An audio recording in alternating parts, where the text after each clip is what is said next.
What's up, Internet? You're tuned into a very special Comics Pals interview. Of course, I am your host, Pete and Bessie, and joining me and Phil today is our friend, Joy Waldinger, the author of Like the Sun Holds the Moon. Joy, what's up? Good morning. Good morning. Hi, guys. We got an all Philly-based interview here today. It's the only way. That's right. Greatest city in the world. That's right. 100%. Well, we're happy to have you here, Joy. We're here to talk about your book, Like the Sun Holds the Moon. This is your first, I believe your first, correct me if I'm wrong, children's book, correct? Correct. Yeah. Awesome. So for those who aren't familiar with you, aren't familiar with your work, why don't you just briefly, let the listeners know who you are and what you do? Absolutely. So this is the top of my 6-year teaching in Philadelphia. I recently switched from teaching high school in Philly to teaching elementary school. And about 2 years ago, some friends and I collaborated on the children's book that you mentioned, Like the Sun Holds the Moon. And it is a story that kind of I've been working with in different ways, in different capacities. Whether it be in poems or films or drawings or stories. And I finally kind of 2 years ago, my friends and I really hashed it out to create a children's book that we feel pretty proud of. We decided to sit on it for 2 years and, with the pandemic, finally having a moment to dig back into some creative projects, we were able to really wrap it up, put it out there, and share it with the world. We felt like it was time. So what is this book about, Joy? So in this story, a little girl comforts her younger brother with a story of how their parents and why their parents can't stay together. So it's kind of meant to broach this topic of separation, whether it be divorce or adoption, in that kind of kid-friendly way, and to put a little bit more like magic into something that can be just so challenging for a young person. Yeah, absolutely. Dealing with that topic. My parents divorced when I was 13, and this is kind of inspired by a story I did tell my own sibling to comfort them and inspire them. And my sister at the time really laughed it off. She's like, what are you talking about? Like, what is this thing you've dreamed up with our parents being the moon and the sun? But it just really kind of hung around for years. And it just kind of didn't let me go. So I was like, I guess I have to keep working with this and keep getting this out there, because it just kept hanging on. So I think that's part of why I kept coming back to that topic. And, having been, my parents divorced when I was 13, that kind of formed those formative years. Sure. And, I think it's been really cathartic in many ways, writing about it and making work about it. So you mentioned that you toyed with this idea. It started as a story that you told your sister. You've experimented with it in all these different mediums before finally collaborating with it was Christopher Eads and Shu Chang Jin on the art. So what made you decide that this was, finally the medium, right? Like, why an illustrated children's book over any of those other places that you'd experimented with this, this theme and these story concepts? Yeah, I think taking that topic and focusing it on how to comfort kids who've gone through something similar, I think was a really good way to do a little bit of like personal healing in regards to like, my own inner child and having gone through that.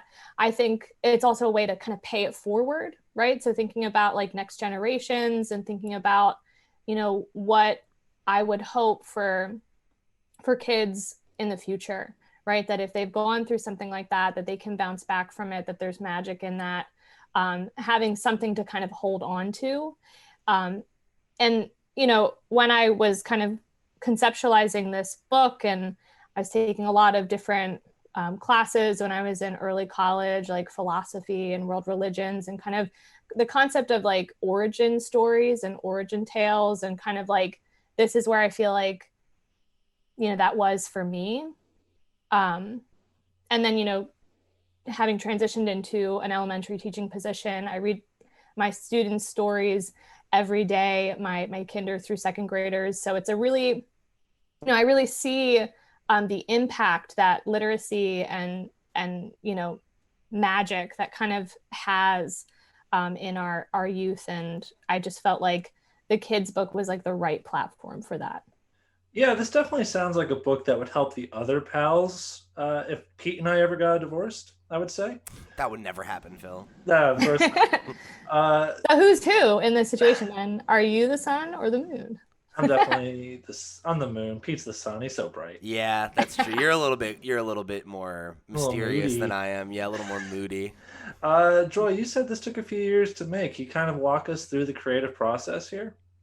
Absolutely. So, I think probably more like 10 years ago, I had kind of come up with the idea and then wrestled with it in different ways. And then it was 2 years ago that I connected with Christopher Eads, a really good friend of mine and an amazing illustrator. And we started doing a little bit of storyboarding, a little bit of character development together. We talked through in that summer, what our goals were for the piece.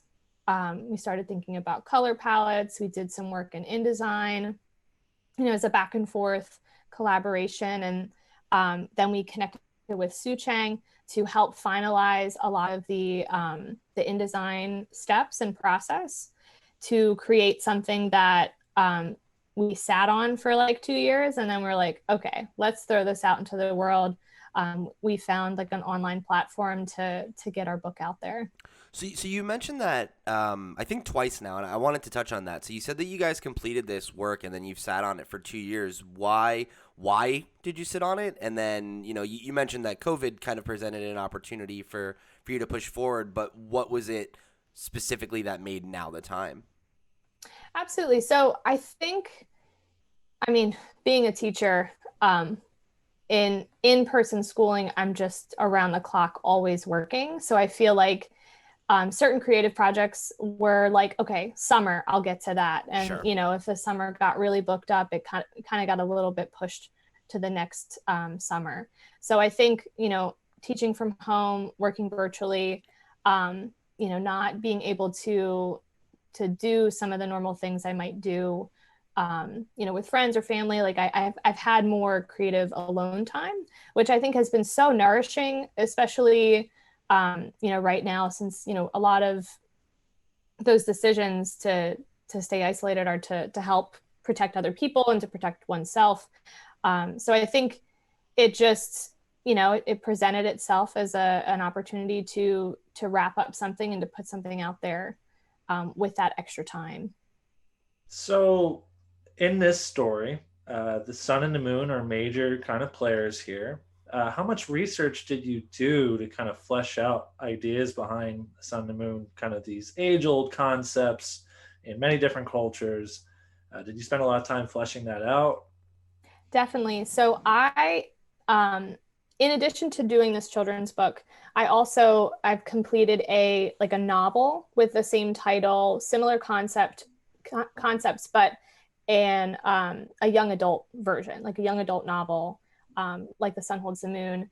And for both of these pieces, I really did a lot of research on just, certain mythologies, certain traditions or stories about the sun and the moon, and seeing different cultures ascribe, femininity or masculinity to them. And I think I was traveling a couple of years ago and brought a really great resource that talked about kind of the mythology of those things, that helped wrap up the novel.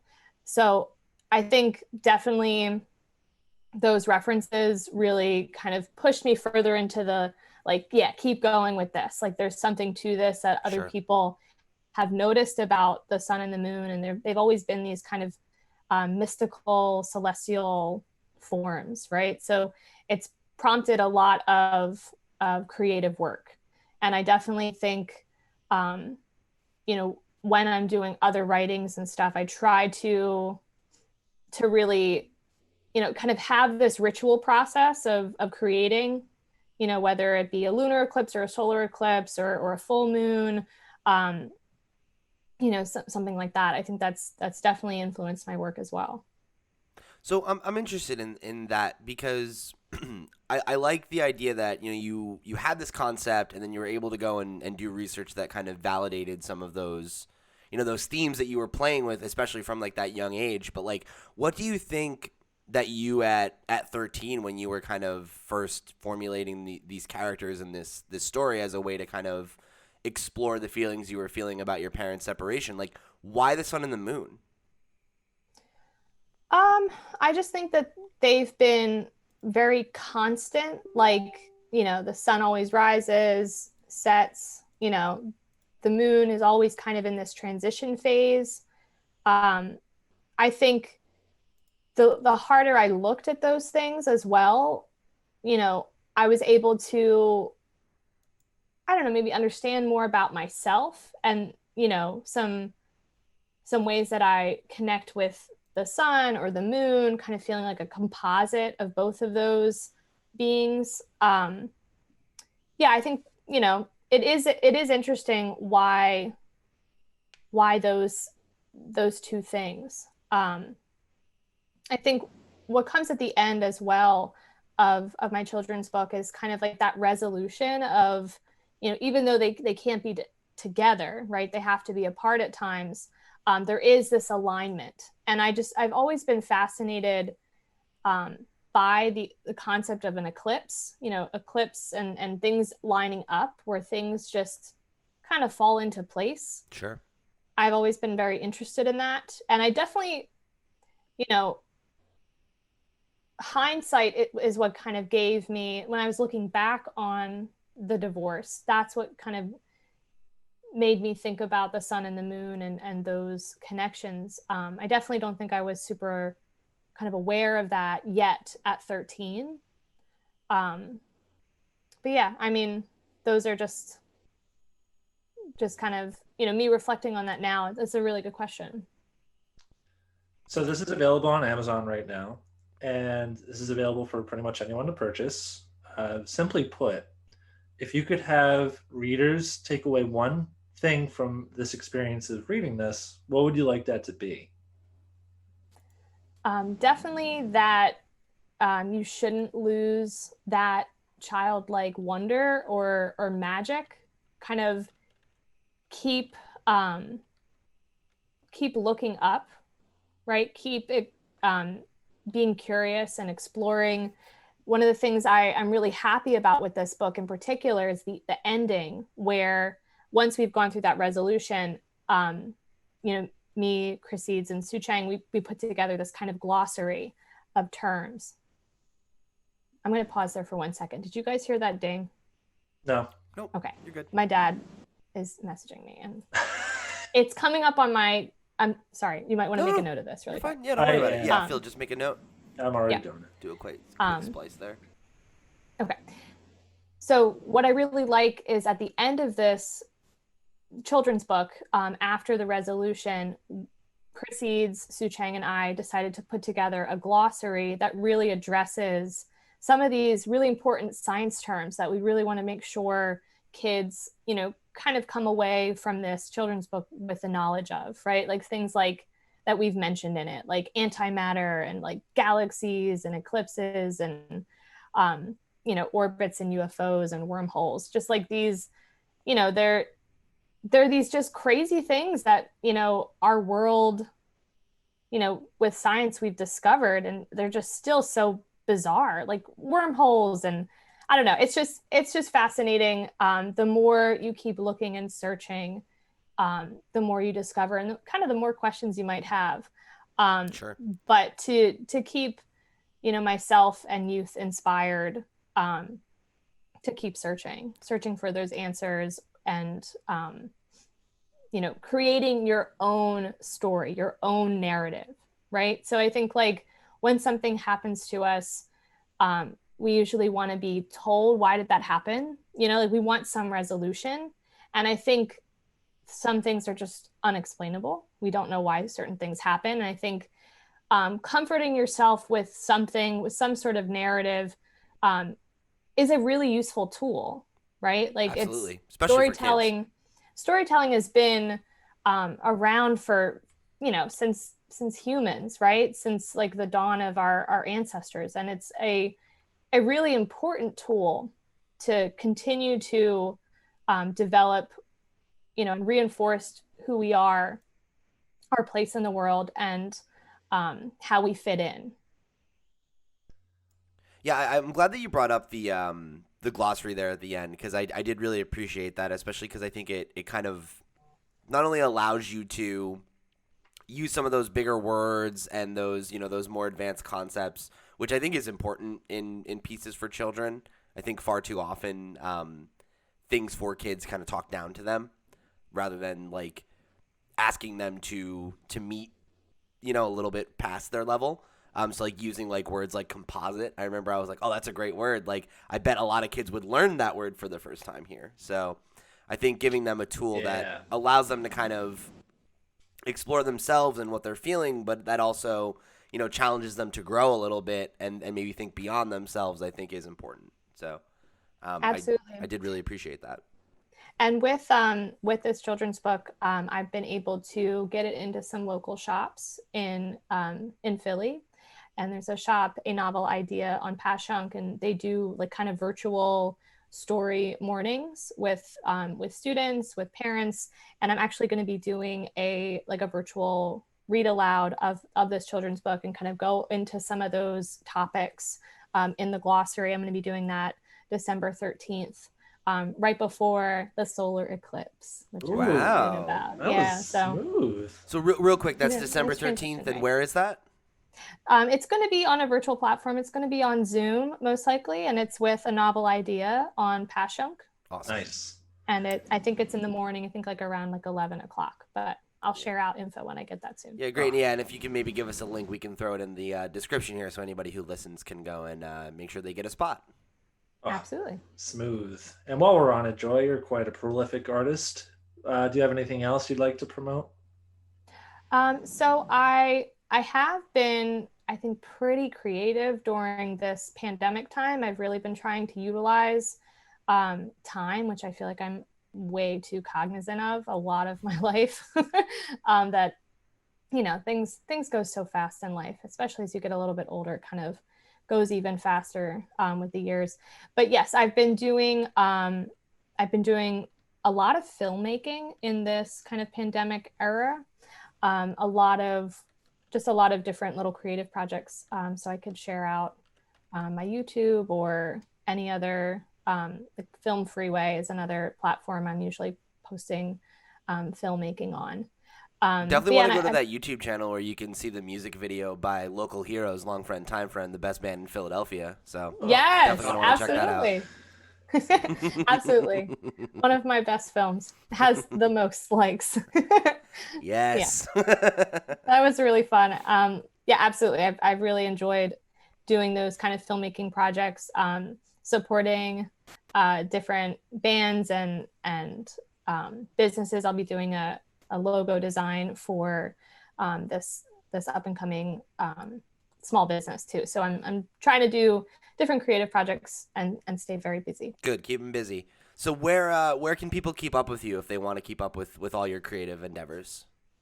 So you can check out my Instagram. I newly put together Instagram and realized they changed a lot of things around. So I only have a few pictures up there, but J. Eliza Wall on Instagram, and my YouTube channel. I think you can just type in Joy Waldinger. I think you just find me that way. We'll have links down below. Yes. All right, great. Well, Joy, again, thank you for joining us. One more time, the book is? Like the Sun Holds the Moon. You got it. There you go. So you can catch it on Amazon. We'll have the link down below. I hope you'll check it out. Joy, thank you again for your time, and we'll catch you guys next time for another Comics Pals interview. Thanks, pals. I want a divorce, son. Well, I can be your marriage counselor, so.